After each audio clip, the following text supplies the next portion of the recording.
Bonjour, c'est Gabriel de SmartCours.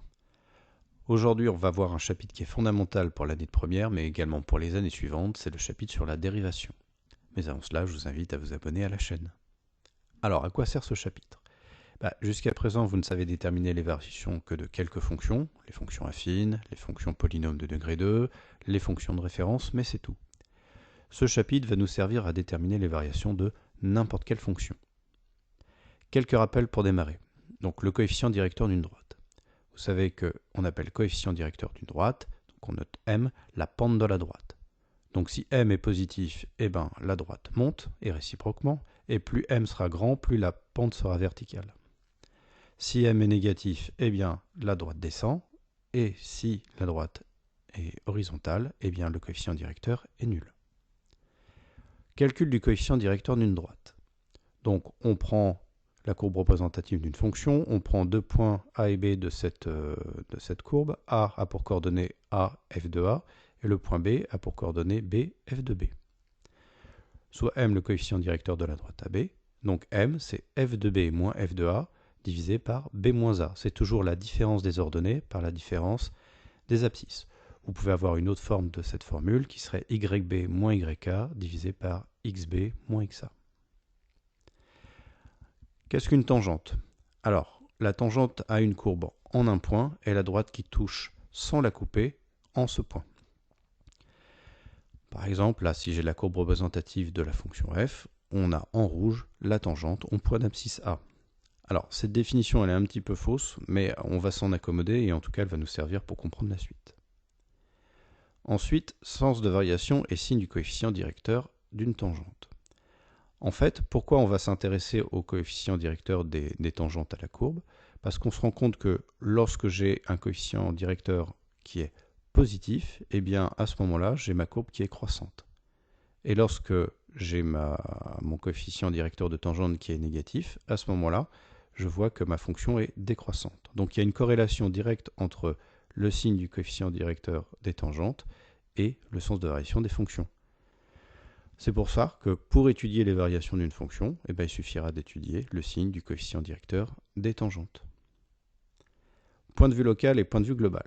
Donc là, on va étudier dans ce chapitre le signe du coefficient directeur de la tangente localement, c'est-à-dire en un point. Ça va être l'objet du cours de la partie 1. Et ensuite, on étudiera le signe du coefficient directeur de la tangente globalement, c'est-à-dire sur un intervalle. Et ça, ce sera l'objet de la partie 2 du cours. Taux d'accroissement. Donc là, on a une courbe, la courbe représentative de la fonction f. On a deux points A et B. Le point A a pour coordonnées petit a, f de A, et le point B a pour coordonnées a plus h, f de A plus h. On va déterminer donc le taux d'accroissement de f entre A et A plus h. Le taux d'accroissement, c'est donc là, ici, le coefficient directeur de la droite AB. Et donc, je fais la différence des ordonnées divisée par la différence des abscisses. Donc, f de a plus h moins f de a sur a plus h moins a. Au dénominateur a moins a, ça se simplifie. Et j'obtiens donc mon taux d'accroissement qui est égal à f de a plus h moins f de a sur h. Un exemple pour comprendre. Si je prends la fonction f définie sur r par f de x égale x carré, je vais maintenant déterminer le taux d'accroissement de f entre 3 et 3 plus h. Je calcule d'abord f de 3 plus h, donc je vais remplacer x par 3 plus h, ça va me faire 3 plus h au carré. Je développe, ça me fait h carré plus 6h plus 9. Ensuite, je calcule f de 3, donc je remplace x par 3, ça va me faire 3 au carré, c'est-à-dire 9. Ensuite, je calcule mon taux d'accroissement, f de 3 plus h moins f de 3 sur h, ça va me faire h carré plus 6h plus 9 moins 9, le tout sur h. Les 9 se simplifient, j'obtiens donc h carré plus 6h sur h. Au numérateur, je simplifie par h, ça me donne h facteur de h plus 6, le tout sur h. Et ensuite, je simplifie par h et j'obtiens mon taux d'accroissement qui est égal à h plus 6. Maintenant, on passe au nombre dérivé. Donc je reprends le schéma de tout à l'heure. Là, on voit que la droite AB n'est pas tangente à C de F. En fait, si on veut que la droite AB soit tangente à C de F, il faut que les points A et B soient quasiment confondus.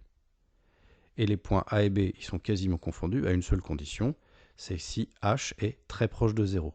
On dit alors que H tend vers 0 et on note H avec la petite flèche 0. Donc le coefficient directeur de la tangente AC de f au point d'abscisse A, c'est égal à mon taux de croissement quand h tend vers 0. Donc on note limite quand h tend vers 0 du taux d'accroissement. Ce nombre est appelé nombre dérivé, il est noté f' de A, et si f' de A est égal à un nombre réel, on dit que la fonction f est dérivable en A, sinon on dit que la fonction f n'est pas dérivable en A. Je vous montre tout de suite deux exemples. Donc le premier, j'ai une fonction f définie sur R par x carré, et je dois calculer f' de 3. Je calcule donc d'abord mon taux d'accroissement, et pour ça je calcule f de 3 plus h, ça me fait 3 plus h au carré, c'est-à-dire h carré plus 6h plus 9, c'est le même exemple que tout à l'heure. Je calcule f de 3, ça me fait 3 au carré, c'est-à-dire 9. Je calcule à présent mon taux d'accroissement. Je passe sur les calculs parce que ce sont exactement les mêmes que tout à l'heure, ça me fait h plus 6. Et donc maintenant je peux calculer mon nombre dérivé. f' de 3, c'est la limite quand h tend vers 0 de mon taux d'accroissement, c'est-à-dire la limite quand h tend vers 0 de h plus 6. Je remplace simplement h par 0 et j'obtiens 6. Donc la fonction f est dérivable en 3, puisque 6 est un nombre réel, et f' de 3 est égal à 6. Cela signifie que le coefficient directeur de la tangente à la courbe représentative de la fonction f au point d'abscisse 3, il est égal à 6.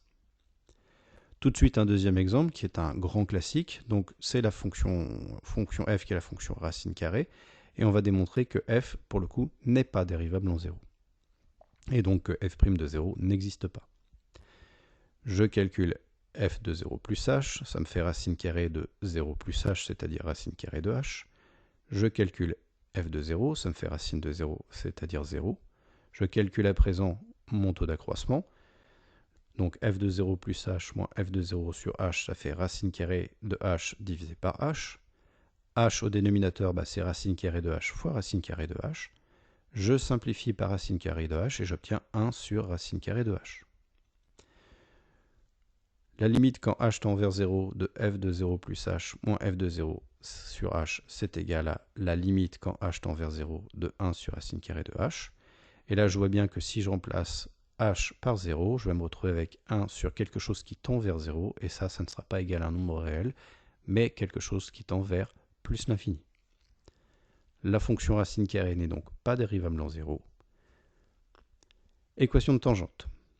Donc l'équation de la tangente à la courbe représentative de la fonction f au point d'abscisse A, c'est égal à y égale f' de A, facteur de x moins a, plus f de A. Un exemple d'application, je prends la fonction f définie sur R par f de x égale x carré plus 1 et je note c de f sa courbe représentative. On va déterminer maintenant l'équation de la tangente à c de f au point d'abscisse 2, donc a égale 2.